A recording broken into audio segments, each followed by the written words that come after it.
much, Mr. Chairman. Yeah, there are a lot of Texans on this panel, as you know, and I'm glad to follow my colleague. You'll hear from several of us today. And I appreciate all of the witnesses who are here. Obviously, my questions are generally focused for Mr. Rickerson today with a focus on ERCOT, but hearing about all the work you do is particularly important as people across the country address the very same questions that you're talking about today. And I do want to take just a minute at the beginning of my questions to associate myself with the opening statement of Ranking Member Pallone, because I think it's ironic that in this hearing on reliability, we are talking about shutting down the government, something that people across the country rely on every single day and expect to be working. And what I hear from my constituents consistently is that uncertainty, a lack of predictability, a lack of reliability are major impediments for them. That said, I do want to focus on electric grid reliability. That's what we're here to talk about today. And I want to point out, I agree with some of the comments you've already heard and will continue to hear. I think what I hear from folks across not just my own district in Houston, but really throughout the industry is that Texas's independent grid really allows for creativity, innovation. It's not just the grid, the market, right, allows for this incredible creativity, and the open markets really make it possible for so much to be kind of this laboratory, right, of experimentation in terms of fuel sources and types of fuels.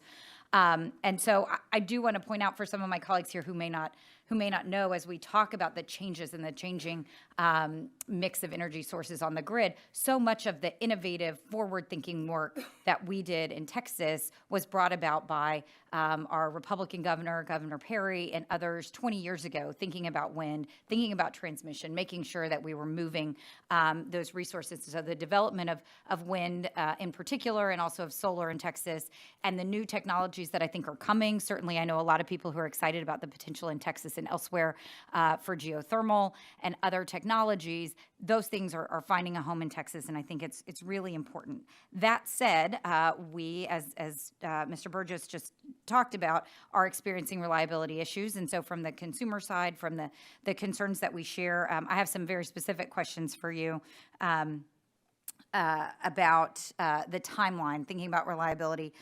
What is the timeline, Mr. Rickerson, for ERCOT and the PUC to develop the reliability standard? So we're working hand in hand with the PUC right now, doing some iterative studies with them. We expect to have the bulk of that study done by the end of the year, and then the policy decisions will follow that. And you think you're on track to meet that We are on track to meet that. And does ERCOT anticipate that the current market can meet the reliability standard that you're developing? It's hard to answer that until we see what that reliability standard is. I'm not for sure where the PUC is going to put that standard. Okay. Kind of on a related note, how will the recent market changes that the legislature enacted on the PCM contribute to meeting the reliability standard or not meeting the reliability standard? I think that remains to be seen as well. I think that some of that still needs to be approved later this year, and we'll find out pretty quick if it's going to have the desired effect of providing some incentive for more dispatchable generation. Well, thanks for raising that, because I think that's one of the concerns that I hear a lot is about the incentives for generation, and obviously generation of all kinds of energy and getting those sources to the grid. And I certainly agree with with the comments from Mr. Peters as well about the importance of building out our transmission infrastructure as well. But it really is key to having a resilient grid. And I think what we've seen in Texas, I think the example from Texas is that we have seen that energy mix of having reliable baseload power is absolutely essential. And obviously in Texas, we have natural gas and nuclear. We don't have some of the other sources that our friends in other parts of the country have. We don't, rely on hydropower in the same way. I know we did a hearing on that last week, but we have natural gas, we've got nuclear, we've got good, dispatchable baseload power, but we also are seeing that the renewable sources are coming in these times of peak demand, and that we've had tremendous output from solar in particular. You mentioned that wind was not producing as much as you expected in your testimony earlier over the summer at certain key times.